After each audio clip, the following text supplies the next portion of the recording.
اگر ہماری خواہش یہ ہے کہ ہم قرآن بہت شاندار طریقے سے بہت بہترین انداز میں پڑھنا سیکھ جائیں تو ہمیں تجوید سیکھنی چاہیے۔ تجوید کا ایک رول یعنی قاعدہ ہے قلقلہ، یہی قاعدہ آج کے سبق میں ہم سیکھیں گے۔ وَتَوَاصَوْا بِالْحَقِّ وَتَوَاصَوْا بِالصَّبْرِ۔ قلقلہ کا قاعدہ بننے کے لیے یہ دو شرطیں یعنی دو کنڈیشن ہونی چاہیے۔ پہلی کنڈیشن کے اندر یہ 5 حروف آتے ہیں، قاف، طا، با، جیم، دال۔ دوسری کنڈیشن کے اندر آتا ہے سکون، یعنی ان 5 حرفوں میں سے کسی بھی حرف کے اوپر یہ سکون آ جاتا ہے تو وہاں پر قلقلہ کا قاعدہ بن جائے گا۔ با پر دھیان دیں گے، یہاں پر با قلقلہ کے ان 5 حرفوں میں سے ہے، یعنی پہلی شرط یہاں موجود ہے اور اس کے اوپر سکون بھی ہے، یعنی دوسری شرط بھی یہاں موجود ہے، تو اس با پر قلقلہ کا قاعدہ بن چکا ہے۔ یہاں پر دیکھیے دال ہے، دال قلقلہ کے ان 5 حرفوں میں سے ہے اور دال کے اوپر سکون بھی ہے تو یہاں بھی قلقلہ کا قاعدہ بن چکا ہے۔ یہاں پر دھیان دو، جیم ہے، یہاں پر جیم قلقلہ کے ان 5 حرفوں میں سے ہے اور جیم کے اوپر سکون آ گیا ہے تو یہاں بھی قلقلہ کا قاعدہ بن گیا ہے۔ جہاں بھی قلقلہ کا قاعدہ بنے گا وہاں پر قلقلہ کے حرف کے مخرج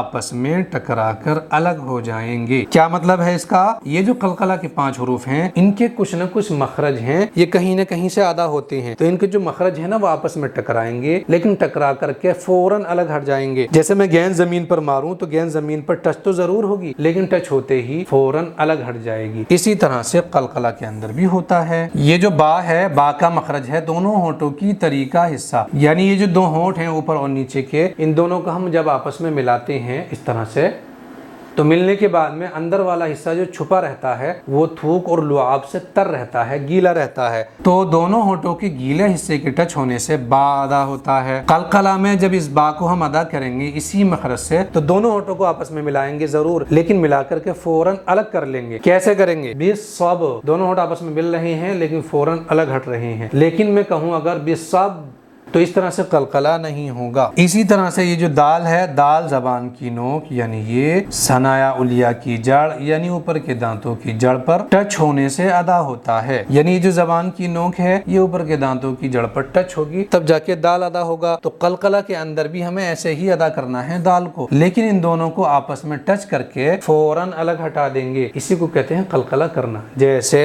لقد، اگر میں کہوں لقد تو اس طرح سے قلقلہ نہیں ہوگا۔ اسی طرح سے جیم جو ادا ہوتا ہے، یہ والا جیم زبان کا بیچ یعنی زبان کا یہ والا حصہ بیچ والا، اوپر کا تالو یعنی یہ تالو، یہ دونوں آپس میں ٹچ ہو کر کے جیم ادا ہوتا ہے۔ تو قلقلہ میں بھی اسی طرح سے جیم ادا کریں گے لیکن ان دونوں کو آپس میں ملا کر کے فوراً الگ ہٹائیں گے، اسی کو کہتے ہیں قلقلہ کرنا۔ جیسے تجری۔ تجوید کے اسی طرح کے قیمتی رولز سیکھنے کے لیے ہمارے اس چینل کو سبسکرائب ضرور کریں۔